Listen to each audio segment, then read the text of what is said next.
Bienvenue à YouTube Octroi de mer 2020. Nous allons tout de suite attaquer une définition de l'octroi de mer.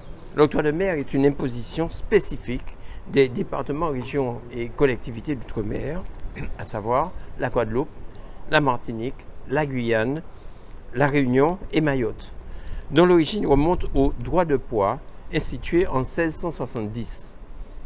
Cette taxe indirecte porte sur les produits importés des pays tiers comme de l'Union européenne, y compris la France métropolitaine. Comme sur les productions locales, elle est perçue par la douane et elle permet d'assurer des ressources au budget des collectivités et en particulier aux communes, et de favoriser le développement des entreprises locales en instaurant des possibilités d'exonération. Voilà, c'était une définition que j'ai récupérée sur le site de l'Observatoire de l'Outre-mer. Alors, après cette définition, entrons dans le détail. L'octroi de mer est un terme utilisé depuis pratiquement le Moyen-Âge, puisque, rappelez-vous, quand on lisait les bandes dessinées, notamment celles d'Obélix, Astérix, on voyait qu'il y avait des barrières, des barricades tout autour du village gaulois. Et par la suite, les villes se sont fortifiées, donc il y avait des murs, il y avait les fameuses portes, par exemple la porte Saint-Martin, la porte Saint-Denis, etc., à Paris. Et donc, ces portes permettaient de filtrer les entrées dans la ville intramuros, comme on dit, à l'intérieur de la ville proprement dite. Et donc, les agriculteurs qui apportaient leurs marchandises pour les vendre à l'intérieur de la ville, eh bien, ils payaient une taxe intitulée octroi. Et il faut savoir que l'octroi, c'est le fait de livrer de la marchandise, c'est une concession de l'autorité souveraine. Alors, cette taxe va être d'abord droit de poids qui a été, entre guillemets, octroyé à la Compagnie des Indes occidentales dès 1670.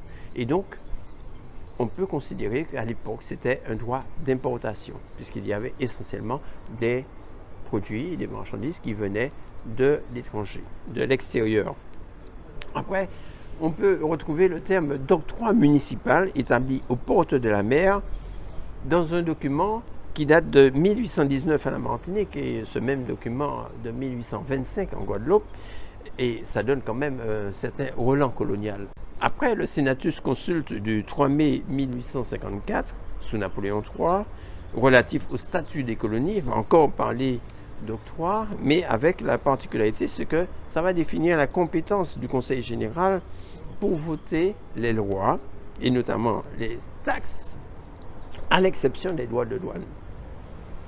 Dans le Senatus Consulte du 4 juillet 1866, on lit que le Conseil général vote les tarifs d'octroi de mer sur les objets de toute provenance ainsi que les droits de douane sur les produits importés. Avec le décret du 14 janvier 1936, l'octroi de mer devient un droit de consommation. Si on continue un petit peu plus loin de l'historique, la départementalisation, la loi du 19 mars 1946, n'a pas apporté de modifications particulières.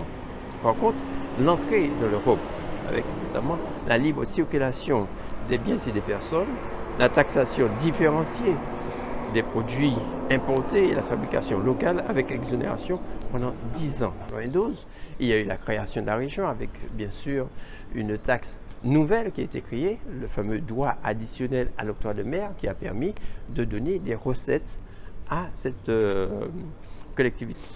En 2004, le Conseil a prorogé le régime pour 10 ans en acceptant des exonérations ou des réductions qui doivent s'insérer dans la stratégie de développement économique et social des DOM.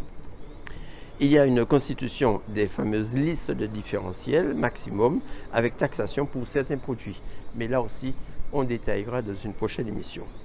La loi de 2015, elle préconise la reconduction du régime avec un seuil d'assujettissement des entreprises de production locale à 300 000 € contre 550 000 € précédemment.